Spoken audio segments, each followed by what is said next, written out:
جو کوئی اس درود پاک کو ہر شب جمعہ، جمعرات و جمعے کی درمیانی رات کم از کم ایک بار پابندی سے پڑھے، موت کے وقت سرکار مدینہ صلی اللہ علیہ وآلہ وسلم کی زیارت کرے گا، یہاں تک کہ وہ دیکھے گا کہ میٹھے میٹھے آقا صلی اللہ علیہ وسلم اسے قبر میں اپنے رحمت بھرے ہاتھوں سے اتار رہے ہیں۔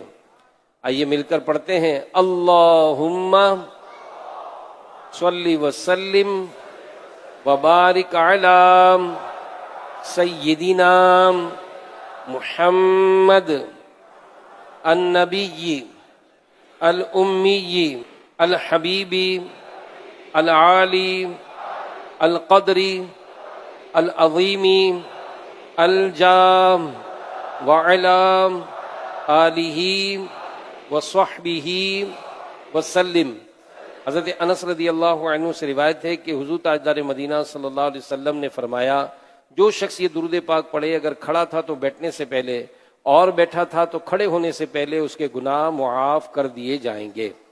اللہم صلی علی سیدنا و مولانا محمد وعلی آلہ وسلم۔ جو یہ درود پاک پڑھتا ہے اس پر رحمت کے 70 دروازے کھول دیے جاتے ہیں۔ صلی اللہ علی محمد۔ علامہ احمد ساوی رحمۃ اللہ علیہ بعض بزرگوں سے لکھتے ہیں، اس درود پاک کو ایک بار پڑھنے سے 6 لاکھ درود پڑھنے کا ثواب حاصل ہوگا۔ اللہم صلی علی سیدنا محمد عدد ما فی علم اللہ صلاۃ دائمۃ بدوام ملک اللہ۔ ایک دن ایک شخص آیا تو حضور علیہ الصلوۃ والسلام نے اسے اپنے اور صدیق اکبر رضی اللہ عنہ کے درمیان بٹھا لیا۔ اس سے صحابہ کرام علیہ رضوان کو حیرت ہوئی کہ کون بڑے مرتبے والا ہے۔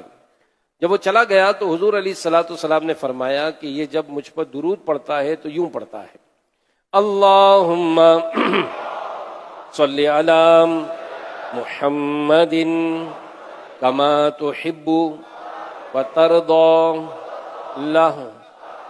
شافع امم صلی اللہ علیہ وآلہ وسلم کا عظمت والا فرمان ہے، جو شخص یوں درود پاک پڑھے اس کے لیے میری شفاعت واجب ہو جاتی ہے۔